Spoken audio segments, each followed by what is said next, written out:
Mes chers abonnés, comme vous le savez, j'aime vous donner la parole et vous avez donc un condensé de notre échange hier sur la franc-maçonnerie qui arrive. Donc regardez-le attentivement, mettez vos likes et vos commentaires. Je considère que la franc-maçonnerie est bien sûr une qui très bien dissimulée au sein de la société, très active, très influente et qui malheureusement agit à différents niveaux, dans différents domaines. J'ai cité quelques exemples que vous entendrez au sein dans cette vidéo. Et vous avez en haut, regardez bien, le lien sur la franc-maçonnerie, émission à laquelle j'ai participé sur GPTV il y a peut-être même pas un mois.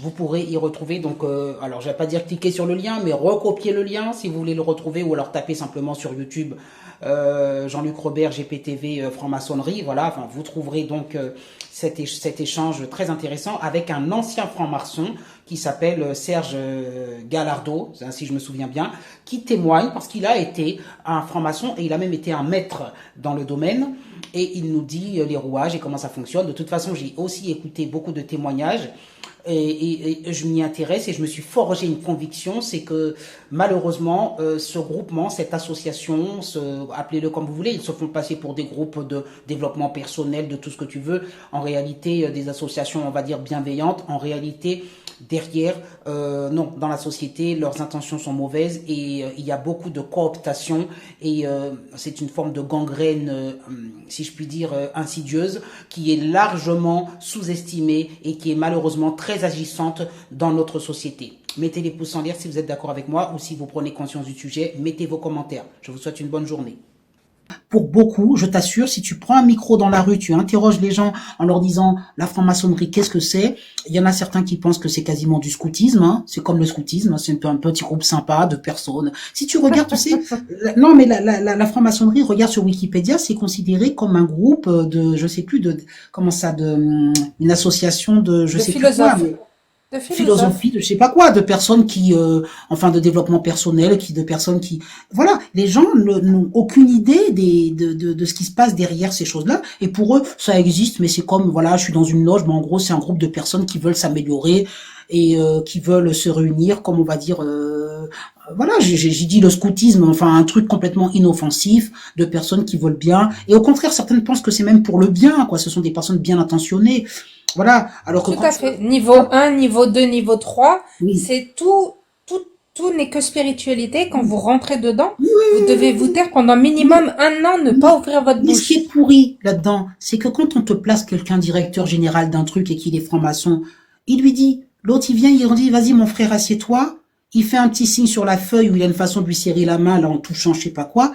Il lui dit, moi je suis toi, on est frères, donc je te place, tu auras le poste. Le mec, il est hyper incompétent, il vaut rien, mais c'est pas grave, on lui donne le poste. T'imagines le nombre d'incompétents qui nous gouvernent?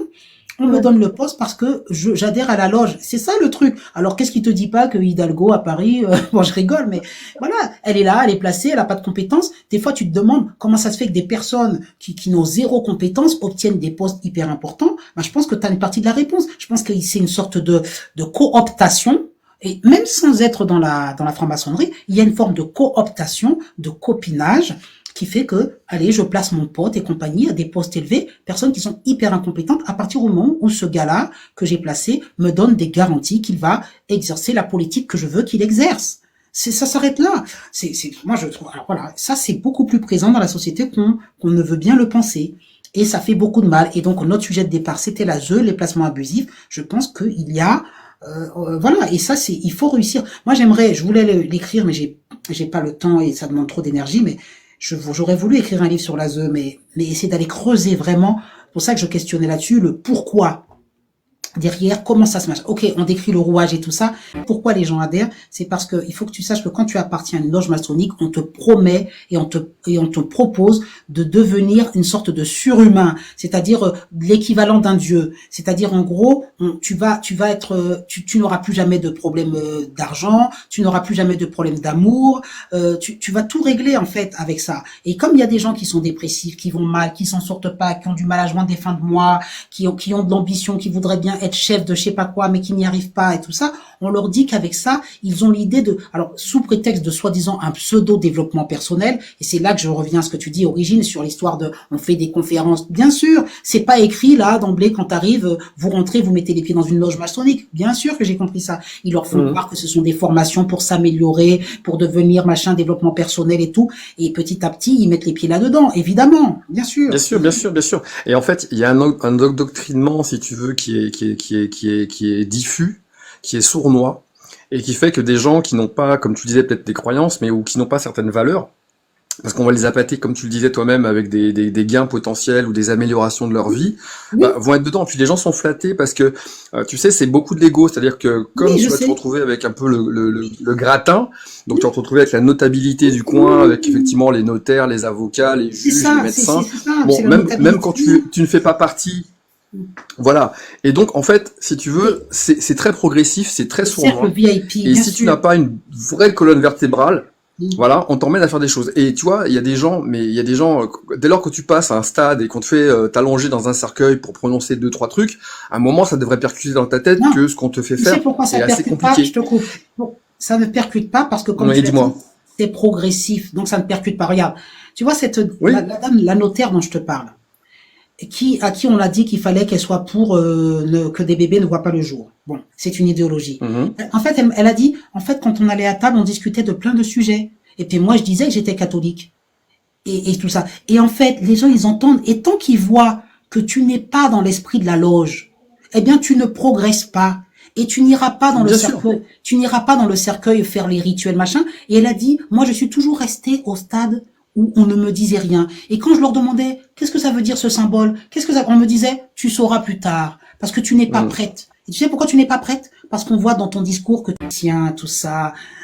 Tout ce monde-là, alors je dis pas tous, mais certains peuvent appartenir à des loges et donc avoir des buts, que ce soit en médecine à l'hôpital et tout. Et moi, j'ai trouvé ça effrayant de me dire que peut-être qu'on sous-estime la présence de ce type de loge dans la société, leur influence, et notamment pour l'ASE, ou pour tout organisme comme ça, eh bien, je ne sais pas quel est leur niveau d'influence, mais il est forcément présent dans l'ASE, et donc forcément, peut-être que ça contribue à faire qu'il y ait des enfants placés, parce que comme on est dans un agenda du mal, détruire la famille, je vais pas faire d'éthologie, mais vous le savez tous que c'est le but du fameux SATAN, c'est-à-dire détruire la vie, Tout détruire à fait. l'union, détruire tout ce qui est positif, tout ça, tout ce qui est précieux, hein, si on croit à Dieu, qu'aurait créé Dieu.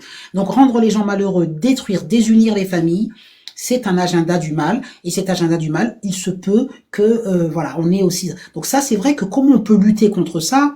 Alors, bah, du coup, vous allez me dire, il y a peut-être de manière aussi irrationnelle en priant si on a la foi, mais en se protégeant par la prière, en demandant l'intercession de je ne sais quel saint, voilà, on peut peut-être, mais après il y a aussi Vous le, savez très bien que l'être humain, il est doté d'énergie. Et ça, ils l'ont bien compris. À la base, nous sommes que énergie, oui, d'eau, etc. oui. Mais on va juste décortiquer l'humain en lui-même. Ça a une force En tout cas, incroyable. en tout cas, je sais que il y a des personnes qui ont la foi, ça les aide, ça doit contribuer à ce qu'ils tiennent le coup, qu'ils arrivent, certains arrivent à récupérer leur enfant, que certains tiennent le coup. Mais voilà, moi, je veux dire, je sais que c'est pas un discours très rationnel, hein, donc je tiens là, mais je vais dire réellement, il faut qu'on s'interroge. Mais ce que je voudrais, c'est que, à un moment donné, nous on en parle, mais que les politiciens, ou en tout cas qu'une personne qui soit bien intentionnée, puisse mettre en avant ces loges au niveau international ou national pour montrer qu'elles existent. Pas le témoignage seulement d'un lieutenant-colonel, vraiment un politicien d'envergure qui explique à la télé, qui explique au grand public que oui, ces loges existent, que oui, elles sont motivées par des forces SATAN, IQE. Tu sais, moi, ça fait 10 ans que je suis sur le sujet. Et Hum, ça fait 10 ans depuis le jour où quelqu'un disait qu'il y avait 40 000 enfants qui disparaissaient en France, et j'avais réagi en disant non, c'est pas possible. Mais en oui, fait, mon cerveau avait bugué parce que mon cerveau pensait que 40 000 c'était pas possible. Et j'ai été allé sur Internet et hum, j'ai vu qu'effectivement il y avait 40 000 enfants qui disparaissaient et qu'il y en avait 10 000 qu'on retrouvait pas. Et si tu veux, depuis ce jour-là, donc ça fait hum, 10 ans que je me dis il y a un truc qui va pas. Mm. Donc ça fait un moment que je regarde et que je gratte, et effectivement tout ce qui est maçonnique et tout, depuis j'ai gratté, j'ai regardé, comme je te disais, j'étais avec toi au Rex, à la projection des survivantes et tout ça. Donc c'est des choses que je regarde. Et maintenant, on n'en est plus à faire des hypothèses. Maintenant, je pense qu'on est beaucoup à avoir des certitudes. C'est-à-dire qu'il y a tellement de faisceaux convergents, il y a tellement d'éléments qu'on n'en est plus à se demander si ce sont des hypothèses. C'est que tu vois, quand quelque chose se fait de façon inopinée, on va dire que c'est un hasard. Quand ces choses se font de façon récurrente sur des années, voire des dizaines d'années, si c'est pas des siècles, en fait, tu sais qu'il y a une intelligence derrière et que manifestement il y a une planification, tu vois. Et les choses vont de pire en pire. C'est-à-dire que et les gens qui ont la capacité aujourd'hui de parler ou qui ont eu la capacité de parler, soit elles ont disparu. D'une façon ou d'une autre, soit on les a fait taire en fait, et on se rend bien compte que il y a une force en place qui est suffisamment puissante pour pouvoir faire taire, c'est-à-dire tuer socialement des gens jusqu'à les physiquement. Donc, ce qui veut dire que on est face à quelque chose de construit, d'intelligent, qui a une projection, qui a mis en place une voire plusieurs organisations. Et si tu connais la franc-maçonnerie comme moi je la connais, tu sais que il y a eu des infiltrations qui ont été faites sur des années et des années et des années, et que on va dire cette organisation qui était une organisation on va dire corporatiste à la base, a été complètement infiltrée avant la Révolution française, et que depuis le début du 19e siècle, voire fin elle a été...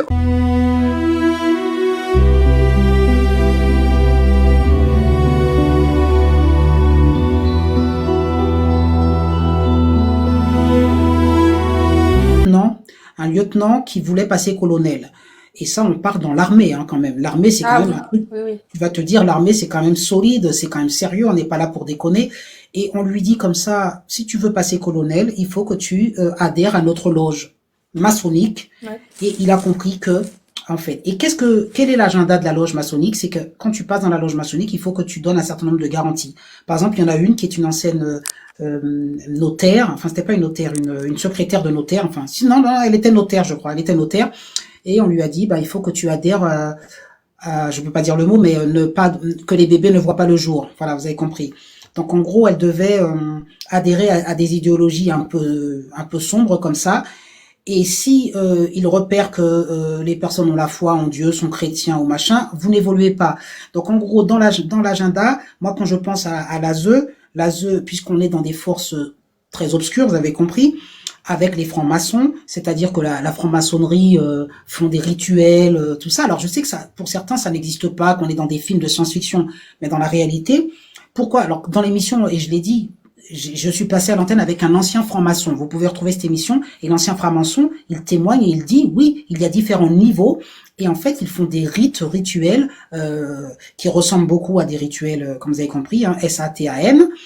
Et ces rituels-là sont des rituels pour leur donner de la puissance, pour leur donner des trucs. Moi, je vais pas vous cacher, Monsieur Robert. Chez moi, j'ai mis tout ce qui est franc-maçonnerie. Et je vous assure que en rentrant chez moi, c'est-à-dire vous avez mis, c'est-à-dire j'ai acheté des symboles que j'ai installés dans mon salon. Oui. Et quand ils rentrent chez moi, ils viennent vraiment agressivement. Et quand ils tombent sur mon salon avec les symboles, tout de suite ils se calment. Alors c'est pas des symboles franc-maçonniques, c'est des trucs pour pouvoir combattre. Non, c'est le triangle et je sais plus quoi. Elle parle d'ésotérisme là. Oui, avec l'œil. Non, mais ce que je veux vous dire, c'est que on sous-estime. Bonjour, je lis un peu. Hein. Oh, je suis pas docteur, on me dit bonjour docteur, mamie. Juste pour info, non, mais ce que je veux dire par là, c'est que quand vous voyez dans l'ASE, parce que je reviens à ce que disait Origine, ok, il y a tous ceux qui participent à ça, mais je suis pas sûr qu'ils aient conscience de